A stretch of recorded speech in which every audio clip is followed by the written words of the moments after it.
Today I wanted to talk about a couple of things that I wish I'd known earlier about sex. Because let's be honest, sex can be awkward and confusing and even uncomfortable, especially when you're starting out. But if you follow these tips, it is much more likely that you're gonna have a great time. So let's get started. Number one, consent. This, in my opinion, is by far the most important element to ensuring a pleasurable experience. Both partners should genuinely want to be doing whatever they're doing, not feel pressured into it. And the thing about consent is that partners need to keep checking in on each other throughout the experience, not just at the start. For example, if you're kissing, it doesn't automatically mean consent to go further. Just pause and ask each other, does this feel good? Is this okay? And I promise it won't kill the mood. In fact, it's really nice knowing that your partner cares about how you feel and what you want. Number two, know your body. If you want to have great sex, it is really worth figuring out how your body and your pleasure works. Ladies, let's take the time to look at ourselves with a hand mirror, because let's be honest, you can't expect your partner to know where your clit is if you don't really know either.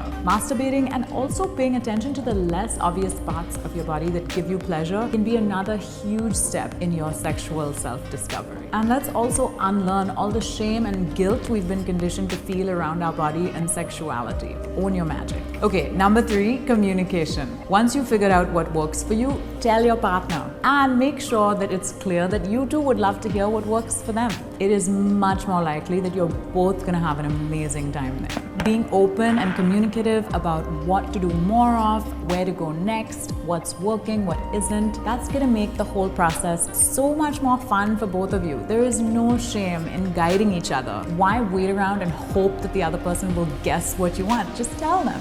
Number four, protection. Even the hottest sex just isn't worth an unwanted pregnancy or a disease. I don't know why so many men behave like they're doing the women a favor when they use a condom. In case you hadn't checked yet, it isn't just about pregnancy, and men can get diseases too, you know? So if you and your partner haven't both been tested, use condoms. There's no way around it. If you're in a monogamous relationship and you both have been tested, then of course you do have more options. You have birth control pills, IUDs, there's a whole bunch of stuff you could use. So check in with your gynecologist, have that conversation. It is so important to figure out protection, and it makes sex so much less anxiety-ridden and so much more fun. So figure out protection. Please don't rely on the withdrawal method. Number five, lube. Some people have this misconception that lube is only for masturbating or when someone suffers from dryness, but that's not true. Lube just makes all sex more fun.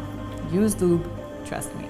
And finally, number six, take your time. Unless you actually have to be somewhere else soon, there is no reason to hurry sex. People routinely speed things up and even fake orgasm because there's this misconception that it's bad sex if you don't orgasm and that the whole point of sex is orgasm. But that isn't necessarily the case. The journey can be just as pleasurable or even more fun than the destination, so take your time. And on a related note, sex isn't just about penetration. Kissing, snuggling, hugging, oral sex, cuddling, tickling, there's so much else that makes the sexual experience fun, so explore all of it. I hope you liked this video. Please give it a big thumbs up if you did. Don't forget to subscribe to my channel, follow me on social media, leave me a comment. I'd love to hear from you. I'll see you next time. Have great sex.